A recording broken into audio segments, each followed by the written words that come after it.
and welcome to another video with NJD Tutorials on creative audio editing and mixing. In this video we're going to be looking at guitars and how we can give them more power and impact in an arrangement. If you're like me, you have a small home studio, it's not always practical to be able to set up microphones and record an amp, especially with the neighbours, you know, can't turn your amp up very loud, and you end up having to use amp modelling and direct boxes to interfaces to record your guitars onto mono tracks, and this is a good way. You can get good results this way, but I'm just going to show you a way of how to give those recordings a much thicker sound, and this is what I've recorded, and then I'll show you what I mean.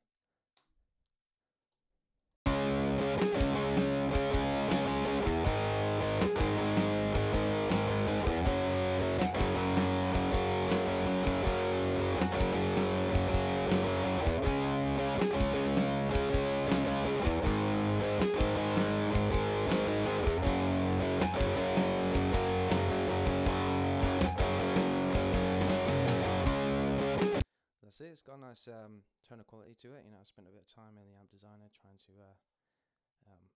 get the best sound I thought was, you know, decent enough. That's fine. The next stage of the mixing, probably with rhythm guitars, especially distorted rhythm guitars, you're probably going to pan them right round hard left or hard right, probably rhythm left and any other parts right, and probably the lead parts more central.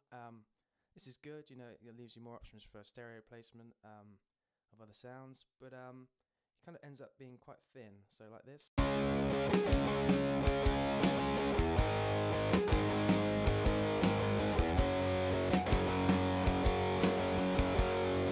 Almost like it's trapped in a box and it can't kind of come free, so it's kind of compressed and a bit thin, like I said. And I'm going to show you a technique today. It's a psychoacoustic effect.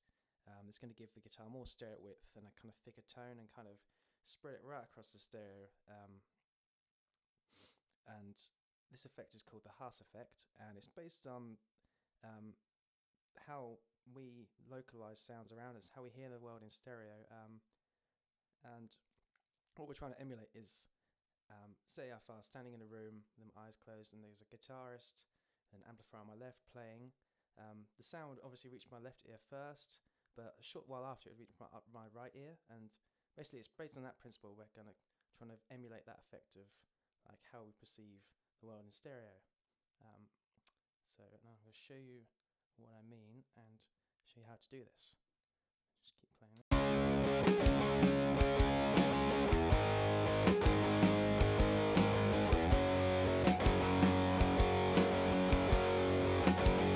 So we're going to give that more impact and more kind of make it really thick.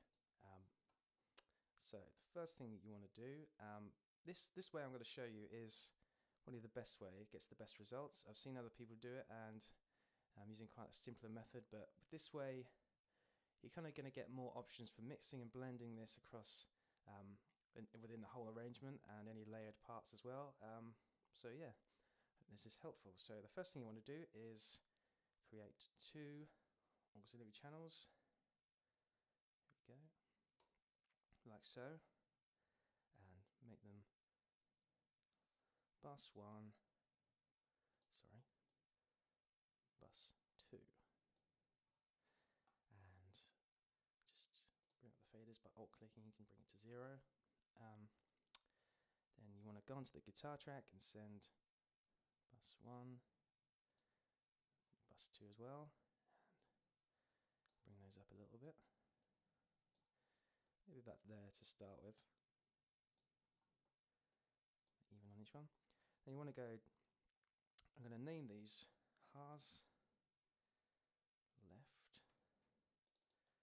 and Haas right. You can name them whatever you want, but that's what I do. You're going to pan this one hard left and this one hard right. The next stage is you want to go into your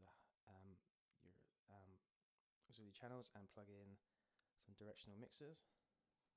This is going to further enhance the stereo image. We're trying to blend across the stereo field, almost like we're kind of mirroring the sound from the left right to the right, kind of like reflecting. But on the right channel, to create the kind of reflecting effect, like it's traveling through my ear to the right ear, we're going to put on a delay, a really fast delay time, like it's yeah, so it's like a really fast. Sorry, that was the wrong one. We want a tape delay. It's almost like it's reflecting really fast. So we want to turn off the sync, bring down the feedback first. Bring the groove down to about 33.3, yeah, 35%, I'd say. And that'll be fine. And change this to about 33 milliseconds. Anything faster, you'll try and get a you'll start to get an outright delay, which is not what we want. And bring that down a bit. Bring up the dry slightly. Actually, what I'm going to do is, begin with, I'm going to turn these right down. I'm going to play these out, play the track, and then slowly blend these photos up, and you can see the change.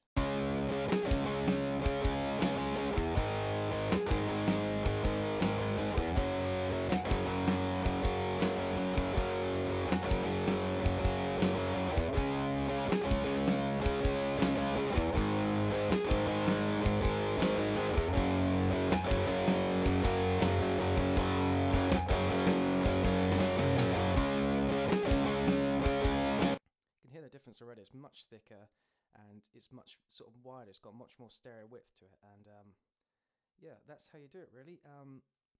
The next things you can do is start to kind of blend it in and kind of mix it how you want it. So like so. As also, you can hear that the initial sound is still very prominent in the left, and you can further enhance this by maybe bringing down the right side, and also by taking the high cut off a little bit to kind of differentiate the signal.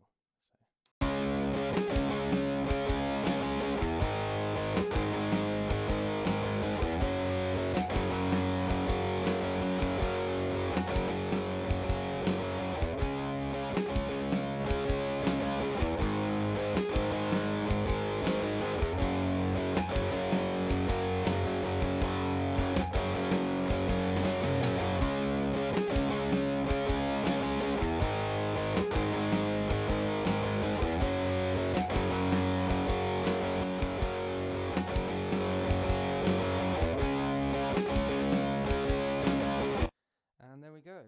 It sounds very good. It sounds much thicker, like I said before, and you've got plenty of mixing options as well. You can then start layering parts and sending them into these as well, and you can adjust the send, how much signal you send to them on the layered parts, and you can, yeah, it's not just guitars you can do this for. You can do it on vocals, samples, keyboards, anything like that. And yeah, I think it's just a great technique for giving your sounds more impact and just a thicker sound.